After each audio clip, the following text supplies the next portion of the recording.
Oh, there we go. Okay. So it's live. I have not a clue how this works. What?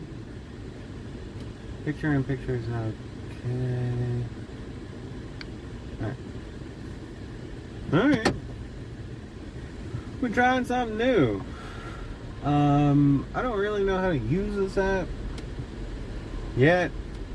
I figure I shouldn't pay for it if I don't know how to use it, you know?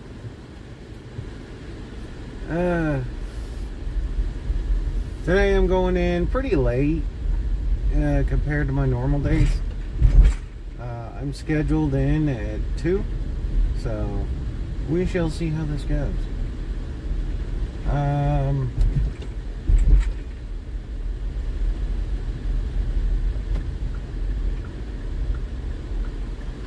Today I wanted to talk about something that I've been dealing with in YouTube comments. I tried to detach myself from it primarily because I don't like how much time is wasted when I know the person I'm talking to is not going to change their opinion no matter what I say. And the Bible actually encourages you to disengage from conversations that waste your time. And the conversation was about bullying. Now, see, I come from a very long line of being bullied. Like, you could actually say that it's kind of like in my blood at this point because of how much I've been bullied. There was Brandon. Brandon was a real piece of work. He used to have me go play on like other people's gym sets. Like there was an abandoned house with with monkey bars, like a really expensive play set, but the house was abandoned. So what he would do is he would threaten to call the cops if I didn't do certain exercises. If I didn't do certain exercises on the bars and push-ups, and I mean, no offense, like, he was bullying me. He was making me scared and like do all these exercises as a show of authoritarianism. But like what he was having me do was actually good for me, which is weird. It was weird to say. Because he was having me do push-ups and sit-ups and climbing and like all the stuff you would do for normal exercises. But he was coming at it from the point of under threat, right?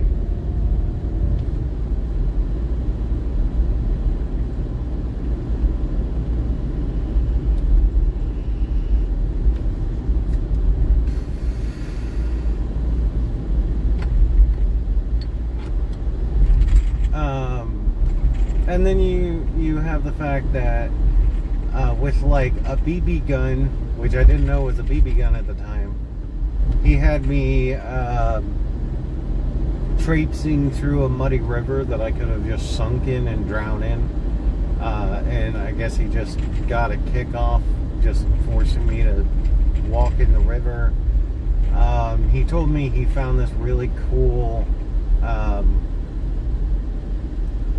to be honest, he told me that he found a really cool alien craft out in the middle of the field, which is why I believed it was in the middle of the field. And I'm trying to see where. I don't know how I would see the comments on this thing.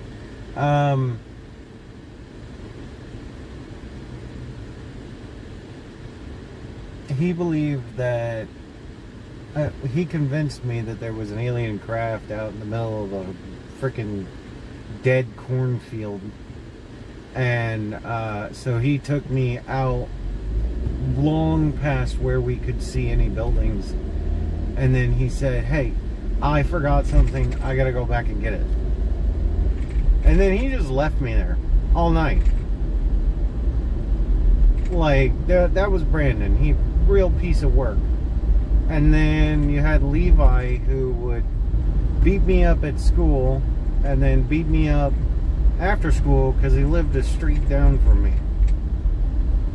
And then you had the two random teenagers who would beat me up while the biology teacher wasn't looking, and we were on an outside skirmish looking at birds. Like, and there were spotty in between ones that thought they would get away with it, but by the time I reached middle school, I was already used to dealing with bullies, and I figured out how to like deactivate them most of the time, because most of them were just trying to get a reaction out of you, and most of them were trying to vent. Well, the comment thread, the Facebook argument that I'm having over the comments is that bullying can be a good thing. Now, it's assumed because I talk good things about bullying, the commenter that I'm having this foray with believes I support bullying, which I don't. I believe everyone should be shown kindness, mercy, and love. I don't support bullying at all. That does not mean that I do not see how bullying can be beneficial. Because a person who is bullied for something they can't control, provided they have the right tools, right? Provided they have a friend that's willing to get their back, provided that they have a teacher who's willing to talk to them, or a teacher that's willing to stand in and show them how to do the appropriate thing. Provided they have these tools, a victim can go from being a victim to being their own hero. And the problem is that we've kind of neutered our teachers and fellow students by creating rules that punish them for standing up for justice, right? So if a teacher puts themselves in between the bully and the victim, this is seen as the teacher taking a side, and the parents of the bully can then sue the school and go after the teacher's job. That effectively neuters the teachers from doing anything to stop it. That encourages them to keep their head low and to just punish both students because it's policy.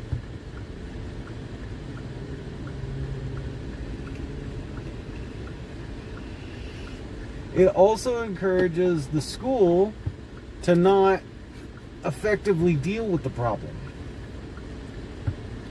Because instead of the person who is doing the wrong, right? Instead of the person who's doing the wrong being the one that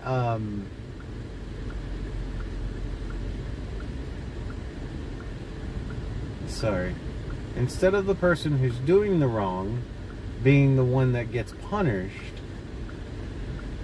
the person who's doing the wrong is punished lightly, and the person who was doing the right thing gets punished.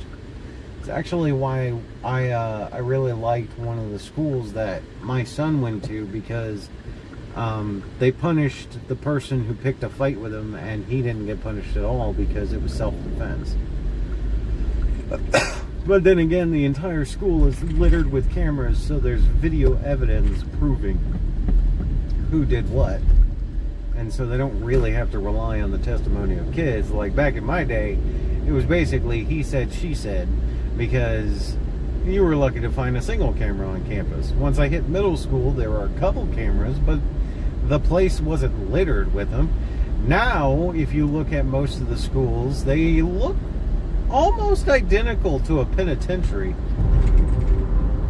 And there's so many cameras that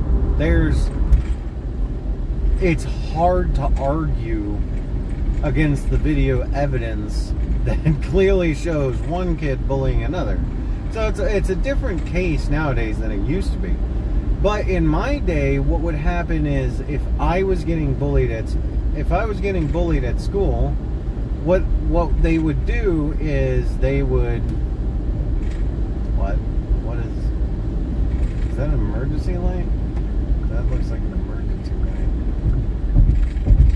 I'm gonna go over here because I think they have an emergency light that's automatically activated, and they just decided to drive their car anyway.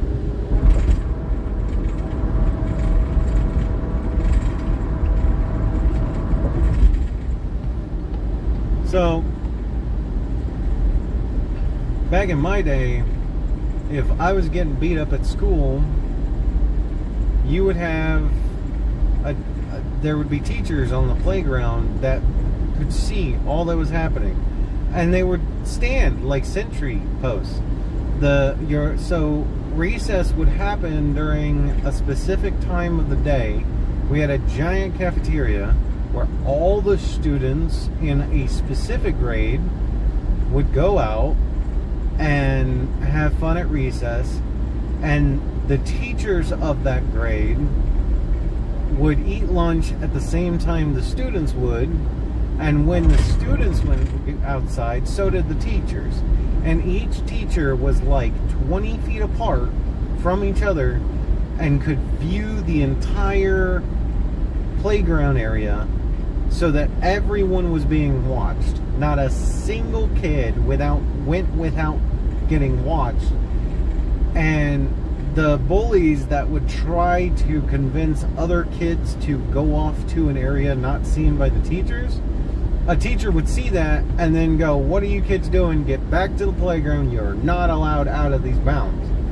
And so bullying would happen on the playground, but not in the typical fashion that you would imagine bullying to happen, right? It would happen, but it would happen in a way that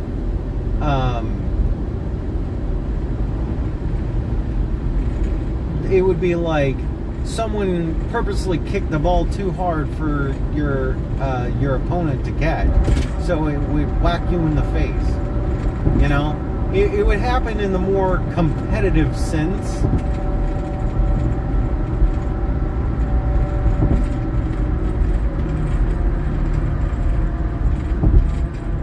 And it wouldn't really be like the classic bullying where you have a bunch of kids in a bathroom beating the crap out of another kid.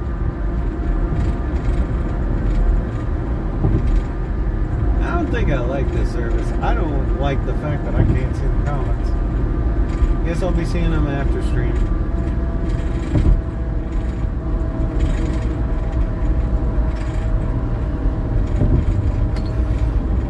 But that was back in my elementary school. When we wanted to do bullying, it would be typically off the bus or in the very small time frame between when the kids went out and the adults went out. See, because you had adults, the teachers that would prevent the bullying would eventually get out there, but they would often take a longer time than the kids to eat their food, which gave bullies a small, like, 10-minute window to actually do their bullying. So what would happen is all the kids would rush out, and the bullies would immediately target the kids that they wanted to bully. And there would be some showdowns, like 5 or 6 showdowns at the door in which everybody got released. And they had 10 minutes to actually do their bullying, which is not enough to do a whole lot. But it is enough to give a person a black eye and, you know, people get detention. But that also gave other kids the ability to stand up for the kid that was getting bullied, right? Because there were kids that were devout Christians who were hard as military kids that would not stand for people bullying others. And So in that small 10-minute window, you would have the bullies, but then you would also have the self-righteous kids who would basically be the guard before the actual guard showed up. And so those kids taught people like me how to fight for themselves. Needless to say, I went from being a victim for a couple of years to no longer caring, and when a punch was thrown at me, I was going all out. I did not care about the life or safety of the person who threw the punch. That person was either going down, or we were going to both be in detention the next day for being bloody. Because they couldn't figure out who was who. When you're the victim, right, and the bully's beating on you, it's obvious who was the bully in that situation. But when both of you have black eyes and both of you have blood on your face, and cameras don't really exist, they can't figure out which one it was, so you both get attention. That's understandable. Like, in that situation, it's understandable. That type of punishment is understandable. Typically, what would happen in that situation is either the other kids who witnessed this would speak up, but then that led to the tactic of bullies creating friend groups that would say, oh, he started the fight first, and so the bully just finished it. In those situations, both of you went to detention. So the problem with the bullying is, while there was solutions for it, the bullies would always evolve to the solution. So there would be self-righteous kids who'd stand up for other kids. Now, that was a reputation-based thing, right? Those kids would be known for standing up for the victims. So in those situations, their word held more weight, just like a police officer, held more weight in who got punished when the punishment took place. In that situation, not a single kid in that school died from bullying while I ever heard of anything happening in that school. Not a single kid, okay? You know where I have heard of kids dying from bullying? From zero tolerance schools. From schools who punished both sides regardless of how much evidence there was. So you have a situation where the bullies can do the thing they want to do and receive a fairly light punishment, like going to detention. The fuck are you doing? Bruh, just use a U-turn!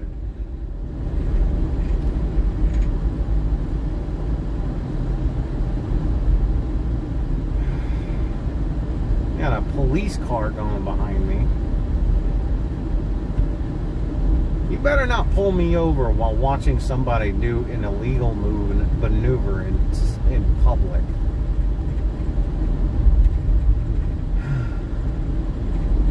But you have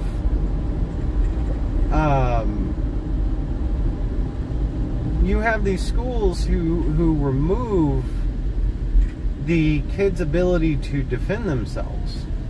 So the bully gets a light form of detention, or maybe they get a vacation for a couple of days because they don't care about school. Suspension is just vacation for them. And then the kid who is trying to do the right thing, who is standing up for themselves, right? They're the ones who get punished. They're the ones who have to deal with getting suspended because they stood up for themselves. And even if they don't stand up for themselves, sometimes what tends to happen is those kids who don't stand up for themselves still get punished. They still get punished because there was a fight in the first place. So they punish both sides regardless of whether you self-defend or not. Where? Is it behind me? Where is it? Where is it? Oh, shit. Oh, okay. But,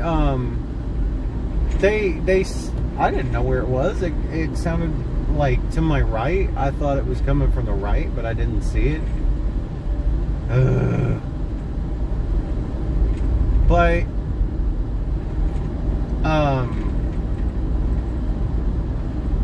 you have these kids who get punished even when they don't defend themselves. And in those situations, guess what? Those schools that I'm talking about, where there's a zero tolerance policy, where both sides get punished regardless of what happened, those are the schools that I hear about where the kids off themselves, right? Where the kids end up with emotional trauma and PTSD, and the bullies typically become criminals. In those situations where the bully doesn't actually get punished, and the victim gets punished anyway, that creates a mentality inside of the victim that says the authority won't ever do anything. Why should I bother going to the authorities if they're not going to do anything? And if the authorities aren't going to do anything and my parents can't do anything, right? Why should I suffer from this? And that's how you end up with those situations where the bullying goes to the extreme. You know, the bullies. Oh, really? I'm gonna end up being late.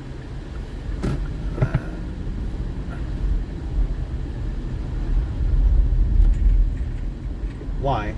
Why are you in the middle of public? Like, what? Why would you pull it off to the side of the road? Why is there so much chaos? Those are the situations in which, you know, people don't trust authority anymore. They don't trust that the people who are supposed to do something will do something. And so the bullies also see this, and they ramp up the bullying. The bullying becomes more intense, right? If you don't allow the people who should be able to do something meaningful, all it does is it get worse. And my point is that bullying won't stop. These teachers and parents and schools who create never-ending rules that increase the complex situation around bullying don't realize that bullying didn't used to kill people because people used to handle it at the root level. When a kid became a bully, the teachers and the cops would investigate the source, and the source would be stopped, because 90% of the time the bullying would happen because of a reason at home, right? It used to be a saying from my father, hey, I understand you hate your bullies, but remember, he's a person too. There's a reason why he's doing it. He's not just evil. And that is a key understanding I grew up with bullies. And it makes a lot of stories in the Bible make sense, right? Because you are supposed to have mercy. You are supposed to love. How are you expecting God to forgive you when you can't forgive those who are working against you? Salvation is for everyone. The person who's working against you doesn't realize what it means to be on your side. They don't realize what it means to be the point of victim. They understand that you're a punching bag. They understand they understand you'll give them the reaction they need. But when you start to fight back, when you start to stand up for yourself, it stops. Why? Because getting the reaction is worth less than the cost of the pain they'll feel towards it.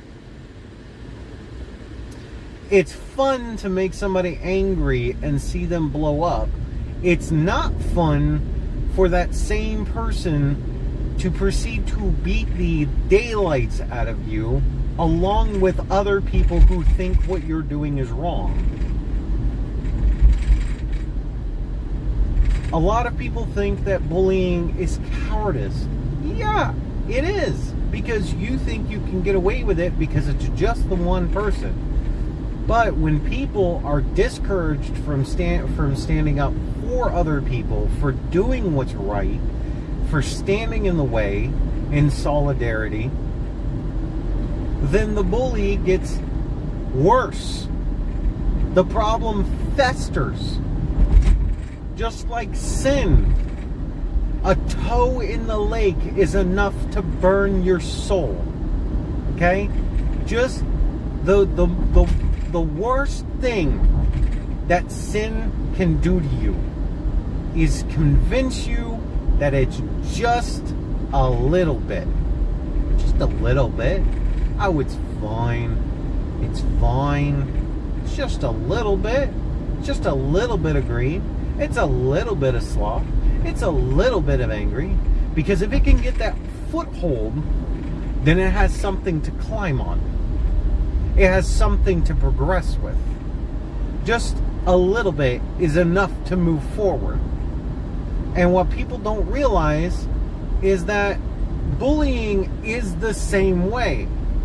If you punish both sides, regardless of what happens, the side that's willing to deal with the punishment, that isn't painful, that isn't scary, that isn't retribution, the side that's willing to deal with the punishment will continue to do the thing that they enjoyed.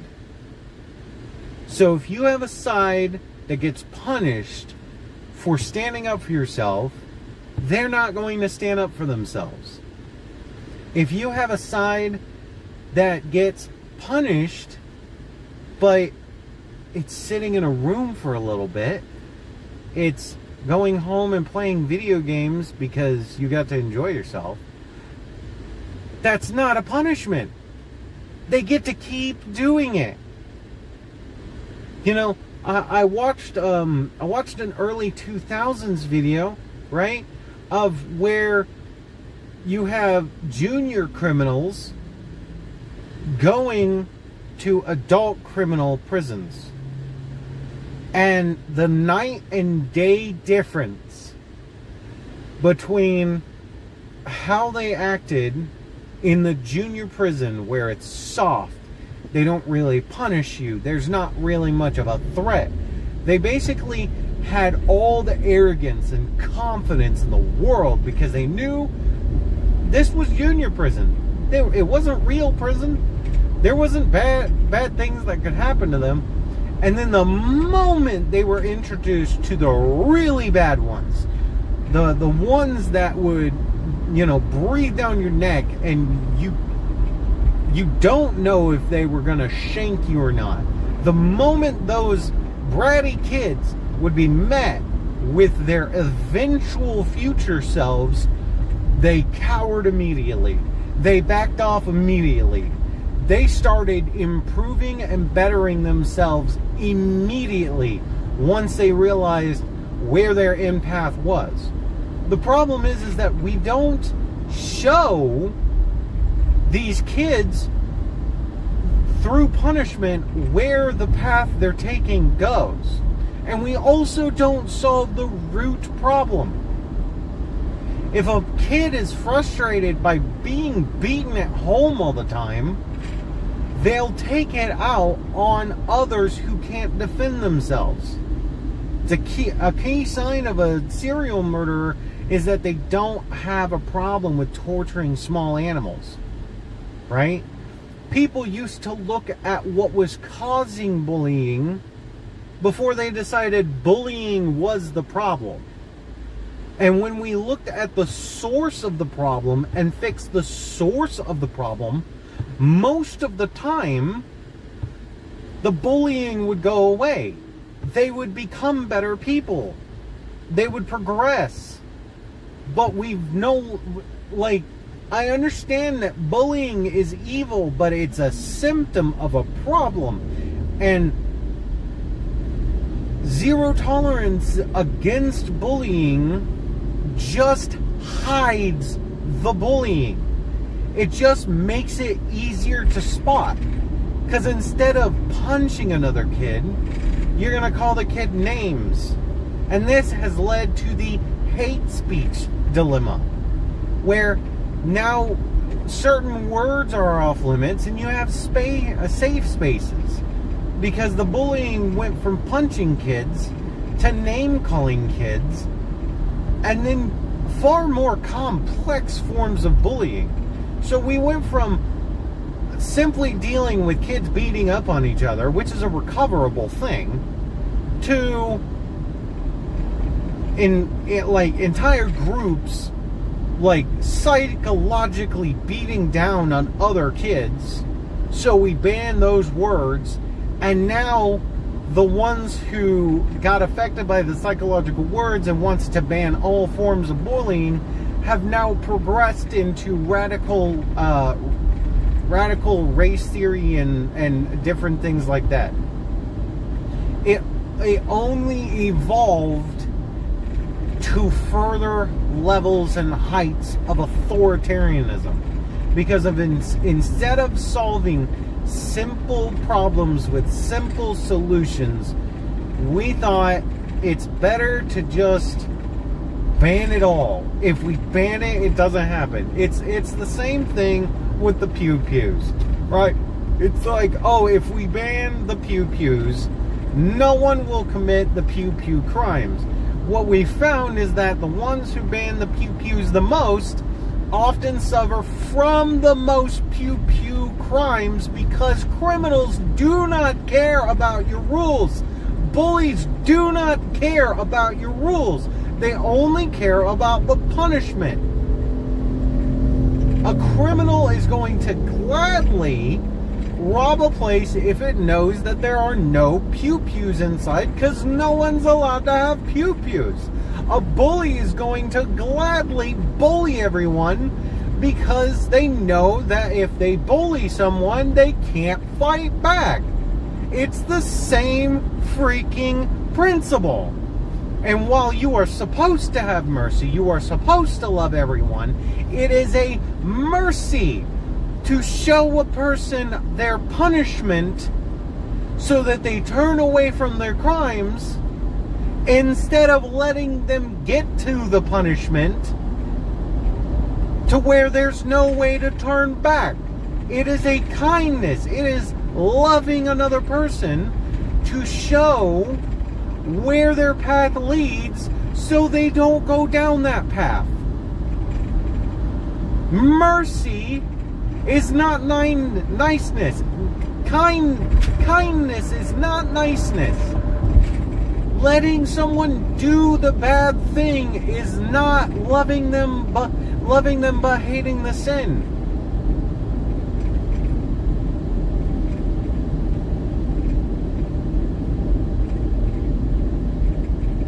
You love someone if you steer them away from danger.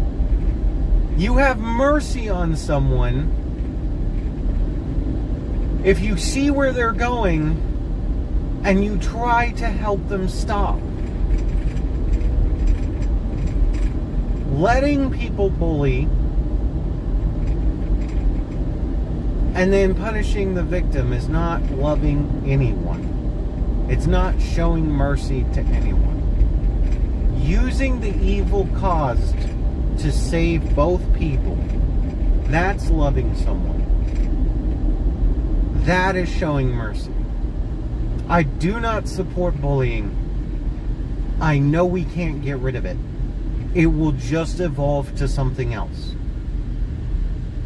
What we can do is we can change how we handle bullying. Just as you change how you handle sin. Sin is everywhere. One toe in the water is enough to burn your soul. If you change how you handle sin, you change your relationship with God for the better. If you change how you handle bullying, instead of stifling it, if you recognize that it's happening and you find the source of the problem, you find the source of the sin, and you remove the source, it stops. It stops the bully, who is another thing my father used to say, the bully is just as much of a victim as the victim of the bully. Because the bully who gets beaten at home beats the victim. It's a chain. If you stop the bullying, if you stop the beating at home, you remove what's causing the anger in the child who's doing the bullying, and this removes the victim from being bullied. And if the victim can stand up to their bully, then they gain courage. They build character. They become harder to be bullied. But no, everyone wants to say, bullying is wrong. Let's ban it all. How? How are you going to ban it all when the bullies don't care about their punishments?